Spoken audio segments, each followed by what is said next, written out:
এক ঝলকে ইতিহাসের কিছু গুরুত্বপূর্ণ প্রশ্ন বিভিন্ন কম্পিটিটিভ এক্সামের জন্য। প্রথম প্রশ্ন, কোথায় সবচেয়ে বেশি অশোক প্রাকৃত ও খরষ্ঠী ভাষা শিলালিপির ক্ষেত্রে ব্যবহার করেছিলেন? উত্তর হবে মানসোর ও শাহবাজগাড়ি। অপশান সি উত্তরটি হবে। নিম্নের কোনটি মৌর্য সাম্রাজ্যের প্রাদেশিক রাজধানী নয়? উত্তর হবে তাম্রপর্ণী।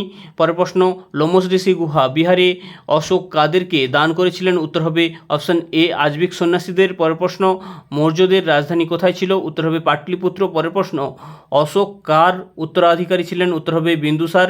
পরের প্রশ্ন, সিংহ রাজধানী ভারতের জাতীয় প্রতীক স্থাপিত হয়েছিল? অপশান বি মৌর্য যুগে। পরের প্রশ্ন, নিচের কোনটি অশোকের শিলালিপিতে অসিনেভা হিসেবে উল্লেখ করা হয়নি? উত্তর হবে, অপশানগুলির মধ্যে উত্তর হয়ে যাবে অপশান এ লোভ এবং আবেগ। লোভ এবং আবেগকে উল্লেখ করা হয়নি অসিনেভা হিসেবে।